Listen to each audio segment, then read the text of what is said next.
নমস্কাৰ আপোনালোকৰ বাবে আৰু এটা গুৰুত্বপূৰ্ণ ভিডিঅ' নিছে আপোনালোকে চাই থাকিব গোটেই ভিডিঅ'টো সম্পূৰ্ণলৈকে চাই থাকিব। ইয়াত কি আছে সচিবালয় বিভাগৰ চাকৰি মুকলি কৰিলে ইয়াত পদ MTS আছে আৰু কিবা কিবি পদ আছে। ইয়াত গ্ৰেড 4 লেভেলৰ সেইটো পোষ্ট বুলি কোৱা হয়।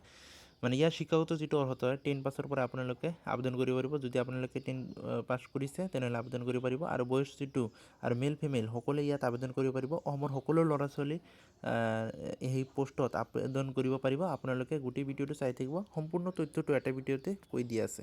হ'ব, নমস্কাৰ আপোনালোকৰ বাবে আৰু এটা গুৰুত্বপূৰ্ণ ভিডিঅ' নিছোঁ। আপোনালোকে ভিডিঅ'টো সম্পূৰ্ণলৈকে চাই থাকিব, কেনেকৈ এপ্লাই কৰিব, ক'ত এপ্লাই কৰিব, গোটেই প্ৰচেছটো আপোনালোকক দেখুৱাম। আপোনালোকে ভিডিঅ'টো সম্পূৰ্ণলৈকে চাই থাকক। CHIRNML MTS ৰিক্ৰুইটমেণ্ট হয় 2026 সেইটো মানে নিউ ভেকেঞ্চি ওলাই গৈছে। অনলাইনৰ যোগেদি এপ্লাই কৰিব লাগিব। ইয়াৰ টোটাল পোষ্ট আছে 22।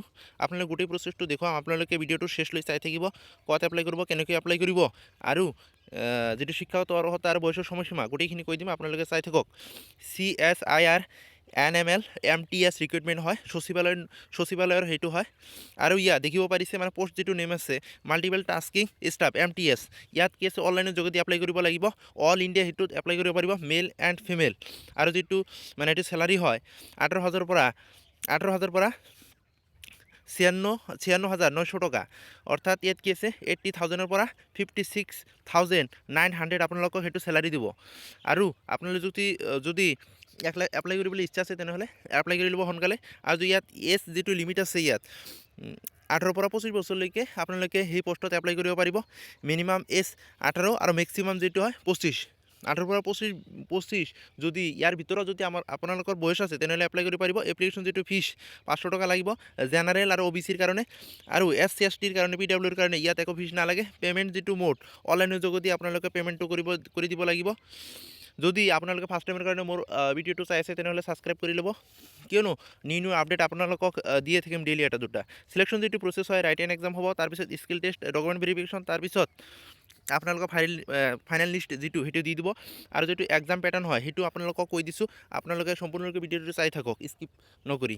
ইয়াত দেখিব পাৰে এক্সাম যিটো পেটাৰ্ণ হয় মিডিয়াম অফ কুৱেশ্যন ইয়াত দিছে। আৰু মোড অফ এক্সামিনেশ্যন কম্পিউটাৰ সেইটো এক্সাম হ'ব। ইয়াত ইংৰাজী আৰু হিন্দী দুটা লেংগুৱেজত সেইটো এক্সাম হ'ব। Standard of exam class 10 standard. আপুনি যদি মেট্ৰিক পাছ কৰিছে তেনেহ'লে এপ্লাই কৰিব পাৰিব। আৰু মেট্ৰিক লেভেলৰ মানে মেট্ৰিক পাছত যিটো কুৱেশ্যন আহে সেই লেভেলৰ সেইটো ইয়াত কুৱেশ্যন আহিব। টোটাল কুৱেশ্যন থাকিব 150 আৰু টোটাল টাইম থাকিব 2 আৱাৰ্ছ মানে 2 ঘণ্টা থাকিব, 2 ঘণ্টা 40 মিনিট ইয়াত থাকিব।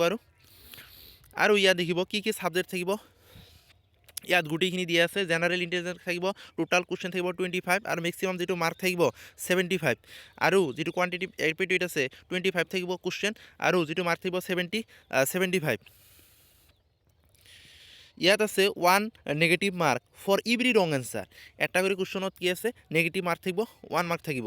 আৰু ইয়াত জেনাৰেল যিটো এৰনিছ আছে ইয়াত কুৱেশ্যন থাকিব 50, মাৰ্ক থাকিব 150 মাৰ্ক থাকিব। যিটো ইংলিছ লেংগুৱেজ আছে ইয়াত থাকিব 50 কুৱেশ্যন, মাৰ্ক থাকিব 150। 3 marks for every correct answer. এটা কৰি কুৱেশ্যনত কি থাকিব 3 মাৰ্ক থাকিব। আপোনালোকক সেইটো সুবিধা কৰি দিছে। আৰু আপোনালোকৰ যিটো মাইনাছ হ'ব, এটা কুৱেশ্যন যদি ভুল হয় ৰং হয় তেনেহ'লে -1 মাৰ্ক কৰি দিব। আৰু ইয়াত কিছু যদি প্ৰতিটা কুৱেশ্যনত 3 marks for every correct answer, এটা কৰি কুৱেশ্যনত 3 মাৰ্ক কৰি থাকিব। ইয়াত গোটেই ডিটেইলছ ইয়াত দিয়া আছে। আপোনাৰ যদি এপ্লাই কৰিবলৈ ইচ্ছা আছে এপ্লাই কৰিব পাৰিব, সোনকালে এপ্লাই কৰি ল'ব। আৰু ইয়াত যিটো মানে MTS পোষ্ট সেইটো এটা ভাল পোষ্ট বুলি ক'ব পাৰোঁ, কিয়নো সেইটো কোৱালিফিকেশ্যন হিচাপত সেইটো পোষ্টবিলাক ভাল আছে। আৰু যিটো কোৱালিফিকেশ্যন এইটো মানে 10 পাছ যদি কৰিছে তেনেহ'লে আপোনালোকে আবেদন কৰিব পাৰিব। যদি 10 পাছ আপোনালোকে 3rd ডিভিজনো পাইছে তেনেহ'লেও সেইটো পোষ্টত এপ্লাই কৰিব পাৰিব। যদি 2nd ডিভিজনো পাইছে, 1st ডিভিজনো পাইছে তেনেহ'লেও আপোনালোকে সেই পোষ্টত এপ্লাই কৰিব পাৰিব।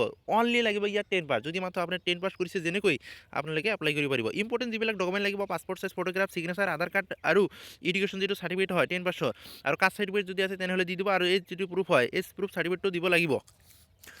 আপোনালোকে যদি এপ্লাই কৰিবলৈ ইচ্ছা আছে লিংকটো মই দি দিম, তাৰ পৰা আপোনালোকে এপ্লাই কৰি ল'ব পাৰিব। আৰু যদি নোৱাৰে তেনেহ'লে মোক ক'ব, কমেণ্টত জনাব, মই আপোনালোকক এপ্লাই কৰি দিম।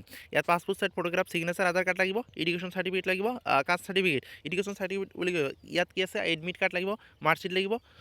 আৰু কেনেকৈ এপ্লাই কৰিব ইয়াত দি আছে how to apply for CHIRNML MTS recruitment.